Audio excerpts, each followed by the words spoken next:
from the studio gym where excuses never apply. It's Superhuman Radio with your host, Carl Lenore.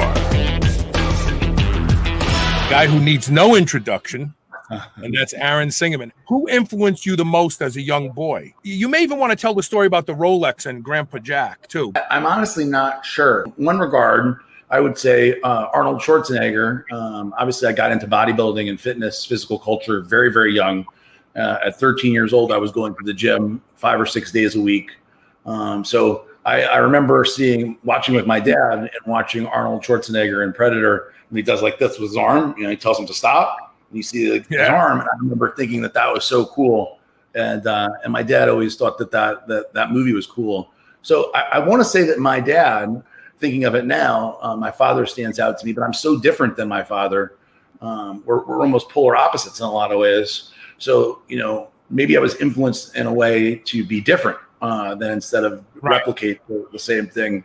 So that's the Papa Jack story is a good one because my Papa Jack was a dentist. He's still alive. He's 92 years old, lives in New Orleans now. And he was a successful dentist and made good money owning his own practice. And he had a gold Rolex that he bought for himself, his 25th anniversary of his practice. And as a kid, I always was fascinated with his watches, in particular that one gold Rolex. And I always thought in my mind that maybe, because I made so many comments about how much I liked it as a kid, that when he passed away, maybe he would leave me the gold Rolex, because I figured that there was no way that I would ever be able to afford a watch like that myself. It was something that as a kid, I didn't have the kind of aspirations that I do now, or that I built over time.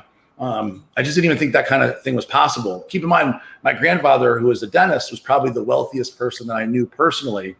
And in the scheme of things, compared to, the people that I'm around today, I would say that he would be, upper middle class, basically, or maybe lower upper class. But in New Orleans and the people that I was surrounded with growing up, I wasn't around any kind of wealth at all. I wasn't brought up poor by any means, but I just wasn't around stuff like that, Affluence. You weren't around affluence. You're right. Not at all. Not at all. Now you have another granddad, wasn't he? Didn't he own a factory or something like that? And he employed a lot of your family? Yeah, Charlie Singerman. He worked with his brothers. He had 3 brothers, and they owned retail locations in New Orleans.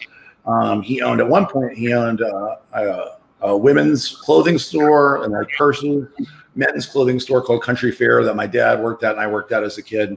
The Great American Cookie Company franchise he helped start, and at one point they had dozens of these. That's the big cookie cakes. They owned a jewelry store, and they owned a kind of like a Rite Aid or CVS at the time. And one by one, they lost those businesses because they got taken over by Rite Aids and CVS's and Mirror's jewelry store at the mall and everything. And so when my dad was given the business, my grandfather's brothers passed away. And when my grandfather passed away, he left the remaining businesses to my dad. And eventually the men's clothing store, Country Fair, got the prices at the mall went up, and Banana Republic took over the men's clothing store. And then the Hurricane Katrina took away the final Great American Cookie Companies. So it's funny though, Carl, Grandpa Charlie definitely, without question, had more money or made more money than Papa Jack. But Grandpa Charlie was so cheap that he would never buy himself a Rolex. I mean, this is a guy that when we took us out for family dinners, we would go to Shoney's because the salad bar was unlimited. Right. This is right. So they were not. Have whatever you want as long as it's on the salad bar. Yeah, 100%. Have as much salad bar you want. I got to believe that Grandpa Charlie probably influenced you from a business standpoint. Owning all these businesses at least put it in the realm of possibility for you. Definitely seeing that and going to the store. So at 13 years old, I started working for my dad at Country Fair. And I would fold the clothes for them when clothes would come in, they obviously not come in folded. I'd fold them up and get them ready to put on the shelves. And then when I was a little older, like 14, 15, I was a salesperson at the store selling Girbaud jeans, Polo, Chaps, Ralph Lauren, Z Cavaricci and stuff like that. And it was it was a good experience for me. And to see that my dad was the boss was definitely cool. And Right. it was influential for sure, in the sense that it did show what was possible. And my grandfather owning all these stores, going up to the Great American Cookie Company as a teenager and be able to get me and my friends double doozers for free, felt like a pretty cool thing. You just got paid an amazing compliment, because we're talking about who influenced you. And Sean Lacoste just said, mine would be Aaron Singerman, to the question, who contributed to the most to what you think a good father is. So that was a pretty good live. Thanks.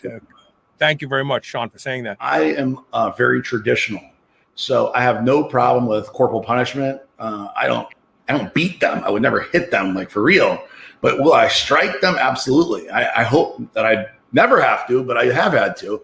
And it's made a very, very big impact on them, because I do it so infrequently.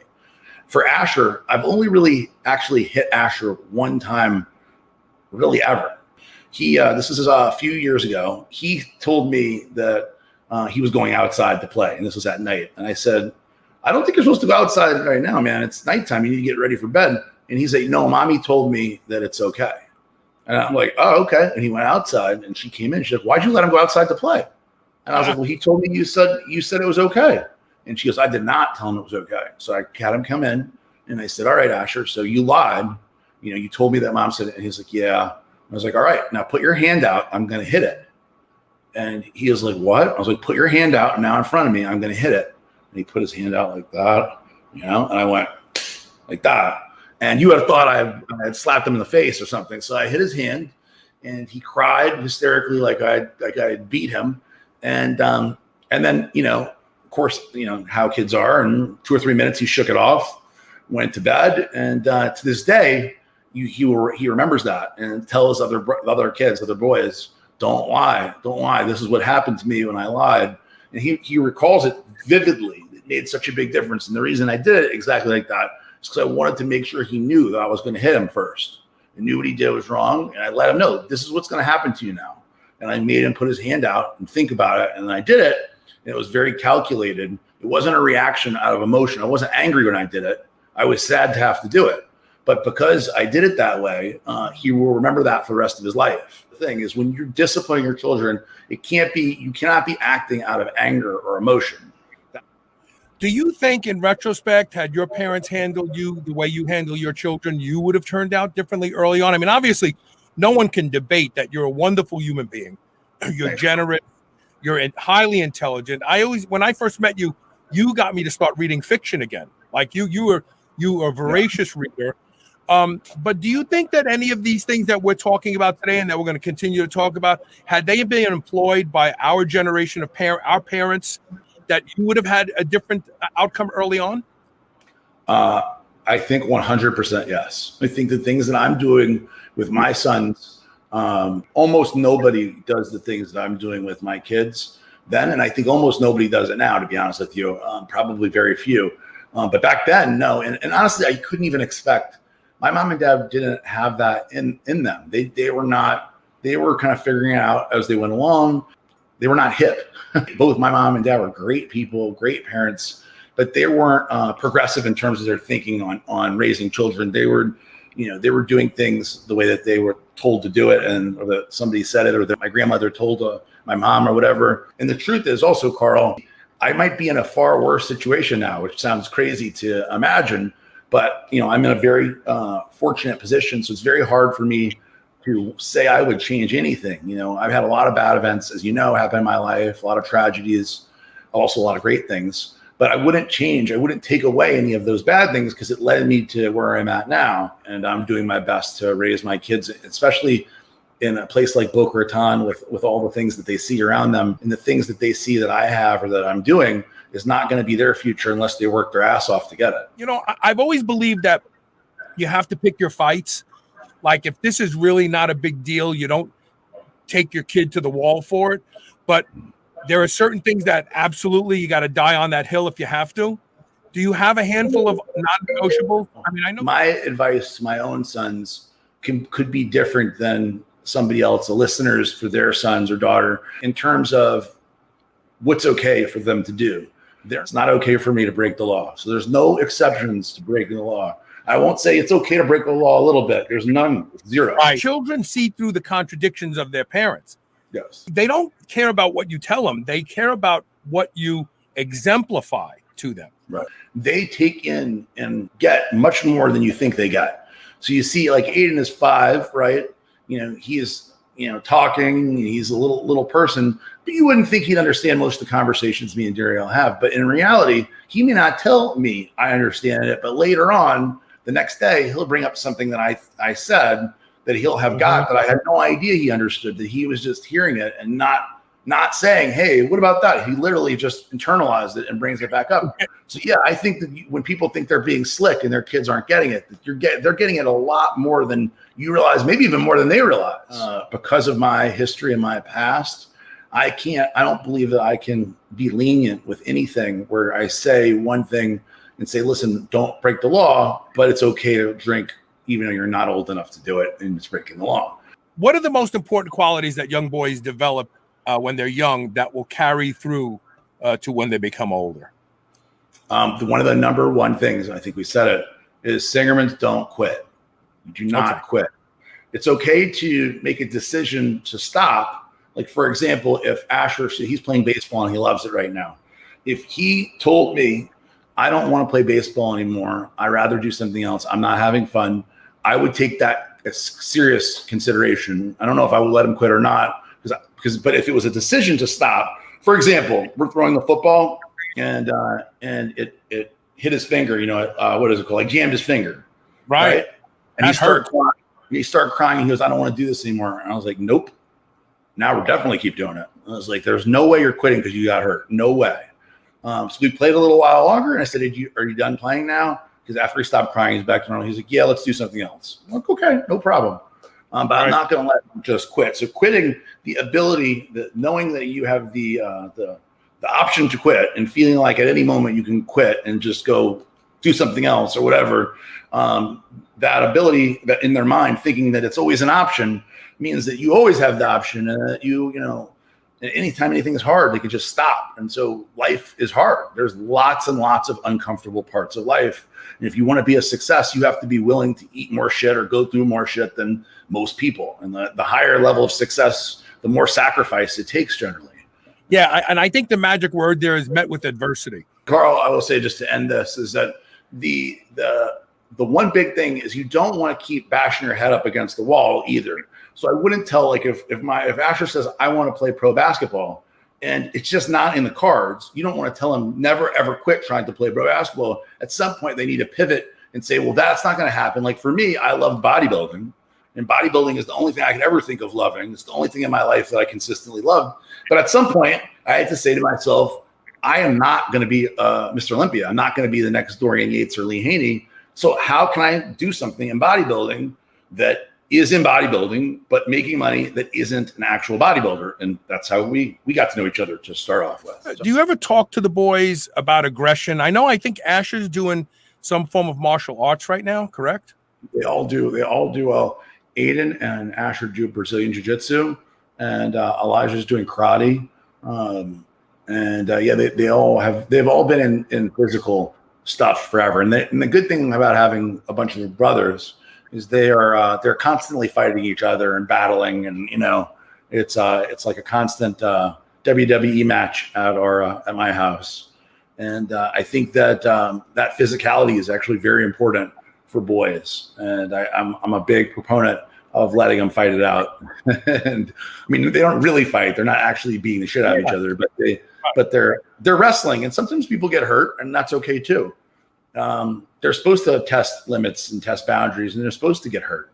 We don't want them to get hurt permanently, but they do. And so in terms of aggression, look, I don't want my guys to be passive, and I don't want them to take shit from anybody.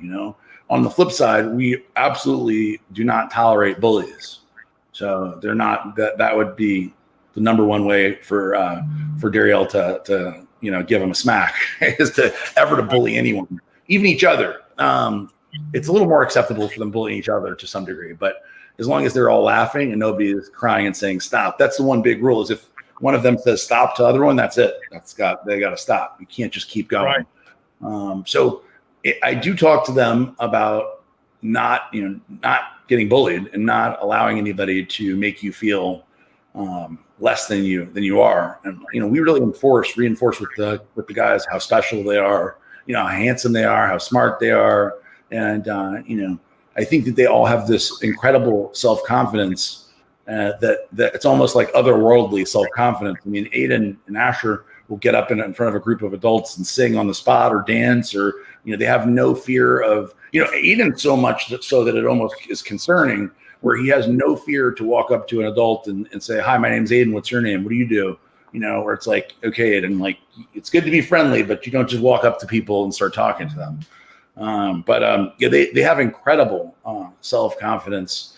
And so I think a lot of that is from reinforcing over and over. Some of it's probably genetic. And then some of it, I think, is from being reinforced over and over again, that if somebody doesn't like you or if somebody's not nice to you, it's something that's wrong with them. It has nothing to do with you. I say that all the time. And I feel like they believe it. Not just I say it, but they believe if somebody's not nice or mean to them or doesn't want to be their friend, that's good, because something's probably wrong with them. You don't want to be their friend anyway. And that, that's a valuable lesson, because all of us through life have periods of time where people who don't treat us nice and appear not to like us, we tend to want to win them over. Sure. And we waste a lot of energy learning that there's nothing worth winning them over for. So your boys already have that, like they're going to nip that in the bud. It's not even going to be a style of action. Do you talk to them about when to use aggression? Like, do you ever say, look, don't bully, but if so-and-so pushes you, whack them? Oh, yeah. Yes. They haven't gotten into many situations like that. But I definitely would not allow them to be pushed and not reciprocate. You know what I mean? I never want any of them to go and start any fights, because that is bullying in a larger sense. And Darielle is, got bullied as a kid and is very, very, very, very sensitive to bullying in general. But if they have, one of the things we'd say is, look, if you see somebody hurting your brother, you go save them. You go, and if they're hurting your brother, you make sure you hurt the other kid worse. You go take care of the problem. We tell that to Asher for Aiden. I tell it for Aiden to Asher, and everybody protects Elijah because he's the little guy. And the two older ones are huge. They're both 99 percentile height, and Aiden is 99 percentile weight too. So they're going to be big kids. Elijah's the little nugget. He's the smallest on the scale and also actually smallest physically. We tell them to protect each other. And like I said, they've been very lucky in the sense that so far in life, they haven't been in any where other kids come up and push them or get into any kind of fight. Now, that probably won't last forever, but I would imagine Asher's been doing Brazilian Jiu-Jitsu and fighting his brothers for since he was 3. So, as long as they keep that up, that sense of physical confidence is important too, because if you are physically confident and know that you can handle yourself, you generally get into less altercations to begin with, because people see that in you. They can see that confidence. You look like a hard target. They're not going up and approaching the big guy who looks like he can beat the shit out of you, Right. Will you let your boys get involved in physical culture? Whether it's weightlifting, powerlifting, bodybuilding. Will you let them find it themselves, or do you think that you'll start bringing them to the gym with you? Well, we own the gym, obviously, so they go to the gym all the time. I mean, they're in the gym quite a bit, right? So Carl, you saw the gym, right? No, you never got to see the gym. No, isn't that the one we trained in? You bought it, the one that was. You came for my birthday. You came and you saw the gym. We got to go and show. Yeah, so the gym is fantastic, and so they love going to the gym. They're already interested. They've been seeing me and Darielle work out since they've been born. And I'll flex for them, and they know all the compulsory poses, so every one of them can hit a front double bicep. Elijah likes to show off his calves. He'll do a rear double bicep and stand on his toes so you can see his calves. So they're already in. They've all met everybody. For Asher knows Kai Green, and he knows Jay, and they all know him. I mean he was, as a baby, I have pictures of him being held by Sean Roden, Flex, everybody. I mean, Jay, and so they've seen him grow up, through social media and through going to shows. So he's been backstage at Arnold, the Olympia. He's literally grown up in the sport of bodybuilding. So absolutely, I want him to lift weights, to get into it, to train. I don't know if I would want him to be a bodybuilder that's actually on stage competing necessarily. If he wanted to do that, I would support him. Any of my guys who wanted to do that. But I wouldn't push them to compete or to be a bodybuilder. I certainly would not encourage them to be a professional bodybuilder.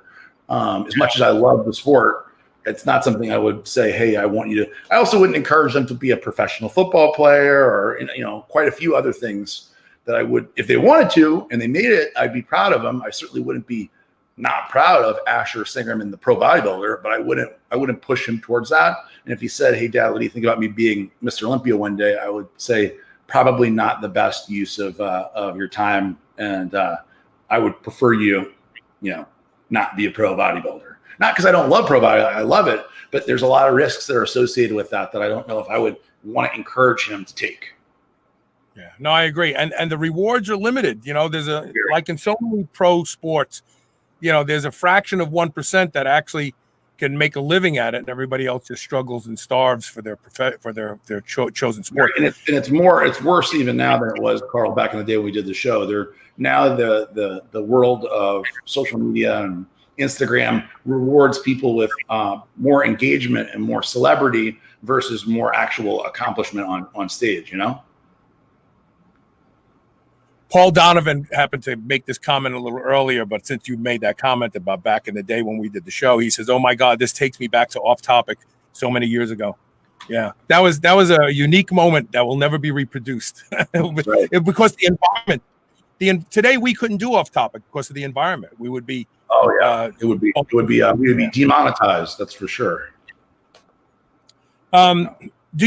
Now your boys are kind of young for this question, but do you see yourself giving them latitude to disagree with you about things? So as of right now, the answer will be no, because it's there's nothing for us to disagree about.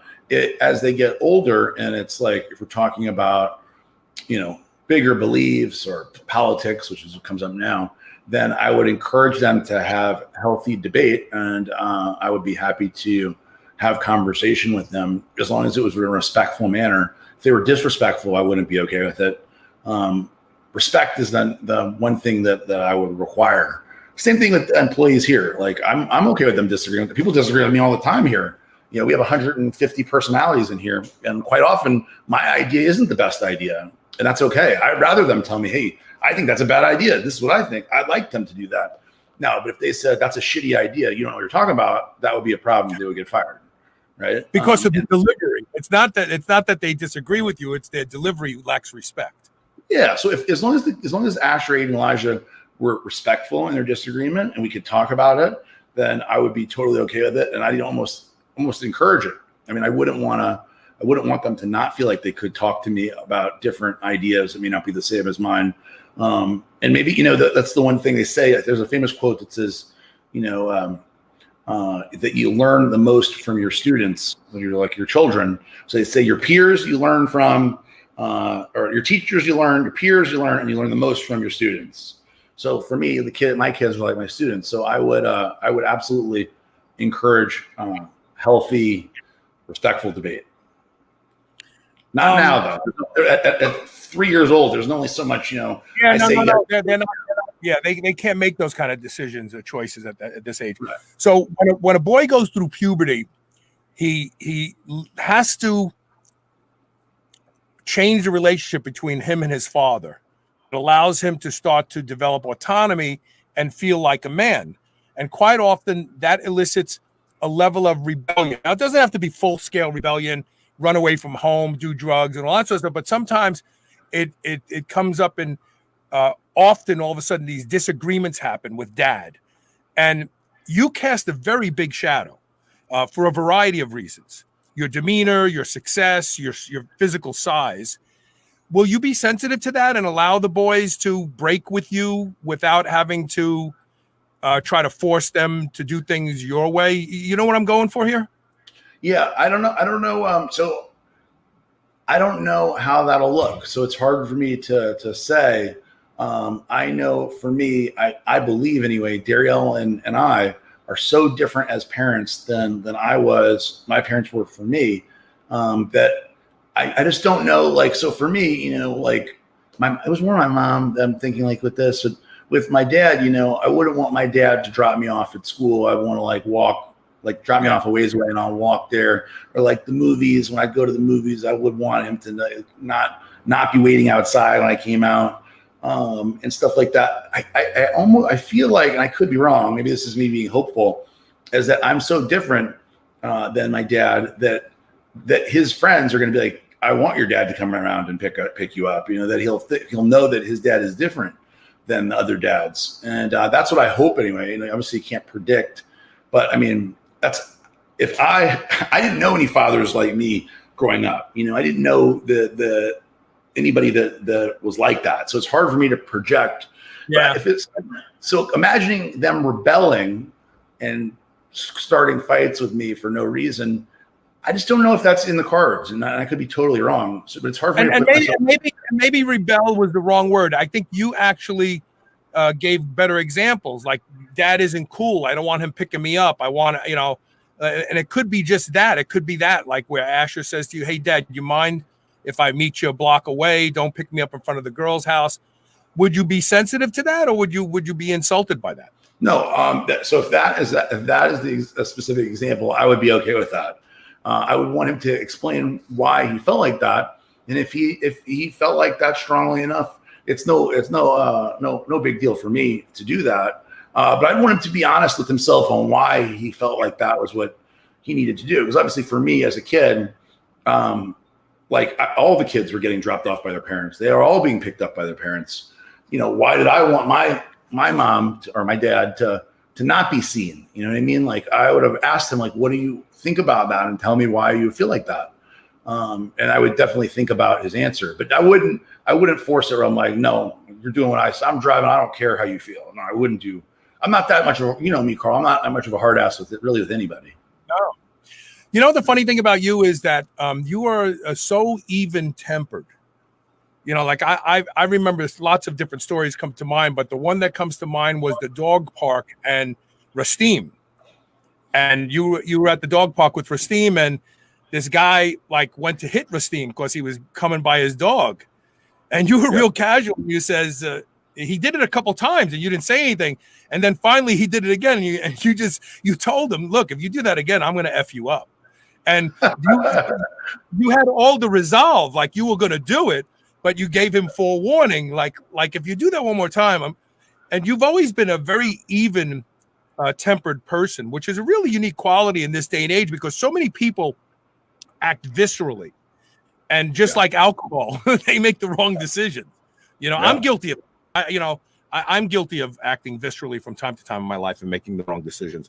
So, Darielle would tell you I'm a robot. I'm part robot, because if you were to ask her, because I don't have It's not that I don't have a lot of emotion, because I think that I have as much or more than most people. I just think that I handle it differently, and I keep a lot of things in, and not in an unhealthy way, in a healthy way where it doesn't help me to let it out. I don't feel like a cathartic release of putting out emotion. I feel like it's more of instability, or it doesn't help me to externalize my emotions. So instead, a lot of times I'll just keep it in and think about it, and then before you know it, I'll have taken enough time that I realized that whatever it was didn't even matter in the first place.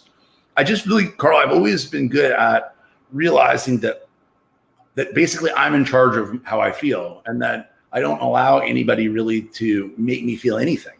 I choose how I feel. So if you right now said, you know what, fuck you, Aaron, the show's boring, and hung up, I might initially feel mad, but after a moment or two, and I certainly wouldn't express it, a moment or two, I'd realize, you know what, Carl's obviously having a bad day, and it can't have anything to do with me, so I'm just going to move on from it. And I'll literally take that and just go to another place that's a long way away, and quite often, just by the time I do that, for a little bit, the emotion's gone altogether. And so Darielle would tell you, because she is an emotional person, that my emotion, my level of emotion is just very, very low. But I don't think that's the case at all. I know it's not the case. Your outward display may be low, but your inward feeling is still there. Yeah. Before we take the next break, is that something you learned by example? Was your dad like that? Was Jerry really even keeled? Who is that kind of person when you were growing up? Anybody? No, I don't think so. I mean, my dad definitely wasn't an angry person or an explosive person in any way, but I wouldn't say he was necessarily like me in terms of being even keeled. I don't think so. I don't know. I think that a lot of it is, honestly, I think a lot of the things that I've developed that are part of my personality now are really developed over time and that are learned, and that it's just like, telling myself enough times that you reinforce it. Just like when Asher says, Singermans are winners. Singermans never quit. Those things that we go over and over and over again. If you do it enough times yourself, that kind of self-speak becomes reality. You pretend enough, and all of a sudden that is who you are, and that is reality. And I think that that's something that's 99 percentile learned and probably 1 percentile genetics for most of those things. Because Carl, I'm naturally, just like naturally, a very lazy person. When we did off-topic radio, I had this incredible ability to sell advertising, but I didn't want to get off my ass and call people and do it. And as soon as I got pregnant with we got pregnant with Asher, it gave me the impetus to start making those calls. And all of a sudden, I was generating $1 million+ a month in advertising revenue because I was very motivated to bring the money in. Whereas when me and you were doing it, I was like, who cares? I'm doing all right. I'm paying the bills, have some date money. That's all I really need. And that's so that really is me. That's me. The old Aaron is the guy who did as little as possible to keep going and not be totally knocked off. I would do the minimum requirement. And now obviously I'm the whole flip the other direction where, some people would say that I am too driven or too focused on success, or that I'm too much, too intense, too driven. Right. So, but that's what you need. That's what you need for this part of the journey. That may change someday. Dave Pulcinella says, "Bring back pulsing radio." that was a great show with Dave too. It's funny, Carl. You're doing Off Topic with you led to so many different shows, radio shows, and I do now on Thursday nights. I do a live show, and actually I have a really cool guest this Thursday. I have Rob O'Neill, who killed bin Laden, is on this Thursday, which I'm excited about, and we've had so many cool people. So I'm still getting to use the lessons that I learned with you back in the day, now on live TV, podcasts, whatever. And it's given me the opportunity to interview a lot of really cool people I wouldn't otherwise get to talk to. Yeah, I tune in from time to time. I'm a big fan of Roger Stone, and I know you've had him on a couple times already. Yeah. And he's my friend. Yeah, I know. How cool is that? I mean, he's your friend. How many people can say Roger Stone is their friend? You know what I mean? Some people would say negative things about old Roger, but yeah. Well, they can have their opinions, and everybody can coexist. But the interesting thing about all of this is when you look at your journey from where you started and where you are today and where you're going, it's like I often think about you. It would make a great movie, to be honest with you, an inspiring movie, because so many people feel disenfranchised today, and they feel like their lives suck, and they can't see how they're ever going to change their lives. And I don't ever think you ever really thought about changing your life. It was just like that game Leapfrog we used to play, right? And it's like you've been riding this wave since I know you. It's really amazing. Yeah. Really. Yeah, I like the Leapfrog analogy. Book is 100% going to happen. I just need to have the next chapter of my journey closed so I can write the book. But I agree with you, Carl. This day and age, we need more positive stories of people that really came from the bottom, because the one thing that I hear more than anything else when I tell the story of addiction and people follow the story is that is from parents, where they say, hearing your story gives me hope for my son or hope for my Right. daughter, where they're like, hearing that you did all this and accomplished so much gives me hope that I can. And definitely, it's definitely would be a great thing to write a book that helped people. Aaron has given us a lot of time today. I know he's probably got people waiting for him to get off of this interview so he can run his business. When you're gone, how do you want your boys to finish this sentence? My dad was. Yeah, my dad was somebody who loved me, cared about me, did everything that he could do to improve and better my life and my chances, while not spoiling me or giving me more than I needed, and created the kind of discipline that's required to excel at a life that's not easy. I would hope that they remember me fondly, and that that they know how much that I love them. That's the number one thing. That's beautiful. That's beautiful. All right, look, man, I love you. Thank you for being on the show today, and hopefully we'll see each other soon.